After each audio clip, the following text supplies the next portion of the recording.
আচ্ছা চলেন, মকআপ আমরা কোথা থেকে ডাউনলোড করব? সেটা হলো গিয়া এখান থেকে আমরা যাব mockupdesign.com।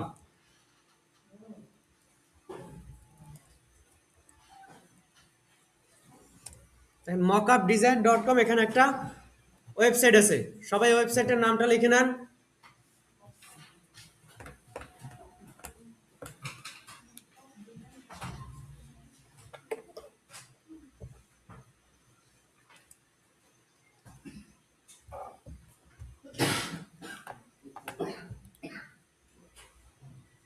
ওয়েবসাইটের নামটা লিখছেন?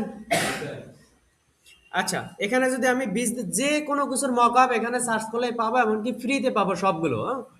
তা আমি যদি লিখি এখানে বিজনেস কার্ড,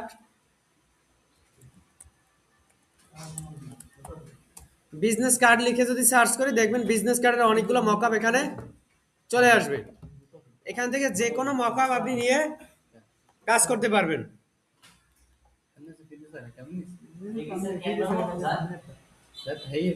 না, ক্যানভার মতো না। ক্যানভা আলাদা জিনিস আর এটা সম্পূর্ণ আলাদা জিনিস। জাস্ট এখান থেকে মকআপ গুলো নিয়ে এখানে শুধুমাত্র বসাই দেব। দেখতে পাচ্ছেন, মকআপের উপর ধরলেই ওই জায়গাটা ক্লিন হয়ে যাচ্ছে, যতটুকু জায়গায় মকআপ বসানো।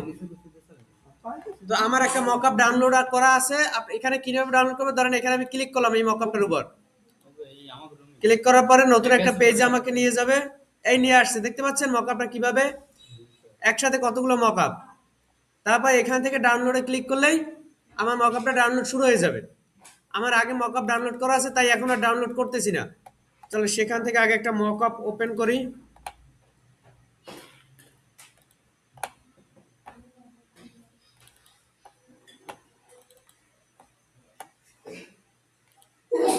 এখান থেকে কোন মকআপটা নিব বলেন তো? 2 নাম্বারটা, এইটা এইটা আচ্ছা, এটাকে আমি এই মকআপটা এখান থেকে নিলাম। হ্যাঁ, জাস্ট ওপেন করে দিলাম। আপনাদের গ্রুপে মকআপ দেয়া আছে, খেয়াল করছেন কিনা জানি না। এখন এই জায়গাটায় বলেন তো, মকআপ যেহেতু করব, আমার যে ব্লেড এরিয়া সেই এরিয়াটুকু ফেলে দিতে হবে। কিভাবে ফেলবো? আমি প্রথমে সব আনলক করে দিলাম। প্রথমে আমি সব কন্ট্রোল 2 দিয়ে আনলক করে দিলাম এবং সবগুলো একসাথে ধরলাম। ফ্রন্ট পেজ একসাথে ধরলাম এবং ব্যাক পেজ আলাদা ধরে আলাদা আলাদা গ্রুপ করলাম। গ্রুপ করার পর এখান থেকে একটা রেক্ট্যাঙ্গেল নেব আমরা। রেক্ট্যাঙ্গেল নিয়ে আমার যেখানে এটা প্রয়োজন, যে আমার ব্লেড এরিয়াটুকু বাদে বাকিটুকু আমি ধরবো। কতটুকু ধরছি বুঝতে পারছেন? ব্লেড এরিয়াটুকু কিন্তু আমি ধরি নাই। এখন এই সবগুলো একসাথে ধরে রাইট বাটনে ক্লিক করে মেক ক্লিপিং মার্কস, দেখতে পাচ্ছেন? মেক ক্লিপিং মার্কস করে দিলাম, আমার বাকি অংশটুকু আলাদা হয়ে গেছে, দেখছেন? এই হলো আমার একটা ডিজাইন। এবং এ পাশেটাও ঠিক সেম ভাবে করব। এখান থেকে আর একটা রেক্টাঙ্গেল নেব, এখানে গিয়ে এই বসাই দিলাম, ধরে সবগুলো একসাথে ধরে মেক ক্লিপিং মার্কস করে দিলাম। হয়ে গেছে না আমার? এবার চলেন একটু মকআপে যাই। আমার মকআপটা ওপেন হয়ে গেছে, দেখছেন মকআপটা? মকআপের উপরে আছে কি, প্রথম আছে মকআপ। আমি মকআপ এখান থেকে ওপেন করব। দেখেন একটা অ্যারো বাটন আছে, অ্যারো বাটন এখানে আছে। উপরে আছে কন্টেস্ট, তারপর আছে হাইলাইটস, তারপর আছে বিজনেস কার্ডস। আমার দরকার হলো বিজনেস কার্ড, আর কোথাও হাত দেওয়ার দরকার নেই। বিজনেস কার্ডে যাব, এখানে দেখেন 1 এবং 2 আছে না? এই 1 হলো গিয়ে ফ্রন্ট পেজ, 2 হলো গিয়ে ব্যাক পেজ। অনেক সময় উল্টা ঘোরানোও থাকতে পারে, সেটা আপনারা দেখে নেবেন। আমার এই জায়গাটায় আসার পরে দেখেন এখানে একটা চিহ্ন আছে, এই একটা চিহ্ন দেখতে পাচ্ছেন? এটাকে ফটোশপে বলে স্মার্ট অবজেক্ট চিহ্ন। স্মার্ট অবজেক্ট চিহ্ন, এটা যখন ফটোশপ ক্লাসে যাব তখন এটা বিস্তারিত পাবো। আমরা স্মার্ট অবজেক্ট চিহ্নতে এখানে যদি আমরা ক্লিক করি, এখানে কি প্রথমে আমি প্রথমে ফার্স্ট পেজ দিলাম। জাস্ট এখানে ডাবল ক্লিক করার আলাদা একটা ট্যাবে নতুন করে ওপেন হয়েছে না, দেখেন? ওপেন হওয়ার পর প্রথমে এটার চোখটা বন্ধ করে দেব। আমি চোখটা বন্ধ করে দিলাম। এবার আমি যাব ইলাস্ট্রেটরে। ইলাস্ট্রেটর গিয়ে আমার ফ্রন্ট পেজ আমি সিলেক্ট করে কন্ট্রোল-C দিয়ে কপি করলাম। ফটোশপে আসলাম, এখানে কন্ট্রোল-V দিয়ে পেস্ট করলাম। পেস্ট করার পরে আপনাদের একটা অপশন এভাবে আসবে। আসার পর এখান থেকে অবশ্যই স্মার্ট অবজেক্ট সিলেক্ট করে দিবেন। স্মার্ট অবজেক্ট সিলেক্ট করে দিয়ে জাস্ট ওকে করে দিবেন। দেখেন আমার কিন্তু ওকে হয়ে গেছে। হয়ে গেছে না? জাস্ট এবার এটা আমি এই পাশে বসাই দিলাম। কিবোর্ডের শিফট প্রেস করে জাস্ট এটাকে নিজের মতো করে টাইন নিয়ে বসাই দিলাম, উপরেও টানলাম, নিচেও একটু টানলাম।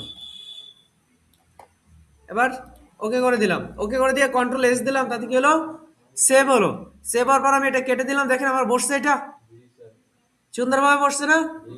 এবার যদি আমি পরেরটায় যাই, সেকেন্ড পেজে যাব, আবার এই চোখটা বন্ধ করব, আমি ইলাস্ট্রেটরে যাব, এখান থেকে কন্ট্রোল সি দিয়ে কপি করব, ফটোশপে যাব, কন্ট্রোল ভি দিয়ে পেস্ট করব। অবশ্যই খেয়াল রাখতে হবে স্মার্ট অবজেক্ট যেন সিলেক্ট থাকে। আমি স্মার্ট অবজেক্ট থাকা অবস্থায় সিলেক্ট করে দিলাম। আমি এটা জাস্ট সব দিক থেকে একটু বড় করে দিলাম।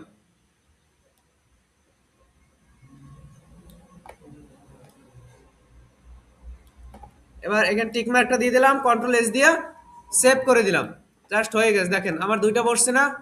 এইবার একটা জিনিস আছে, নিচে যে লাল আছে না, লালটা এখানে কি আছে, লাল এখানে দেখি, এই দেখছেন একটা লাল দেয়া আছে, এই লালটা আমরা কি কালার দেবো বলেন তো?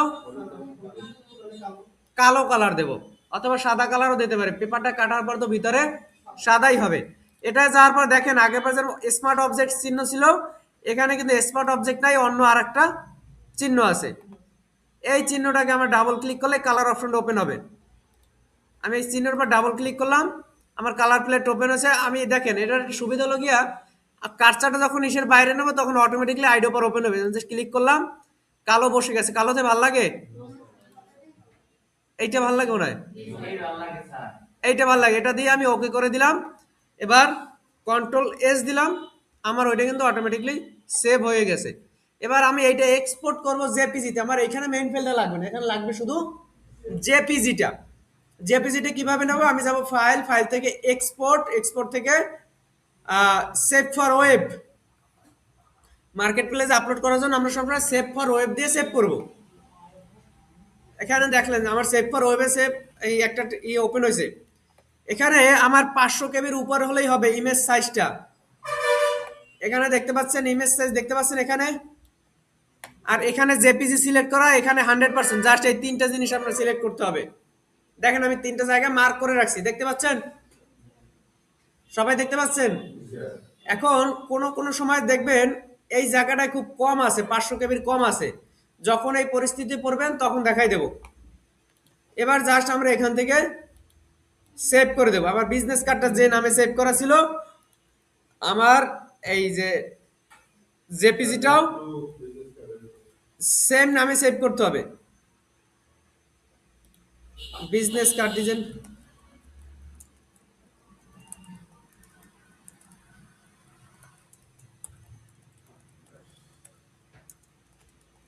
ল্যাব 2, এই শেষ। আমি এটা সেভ করে দিলাম। বুঝতে পারছেন কিভাবে করছি? মকআপ দেখেন আপনাদের গ্রুপে দেয়া আছে।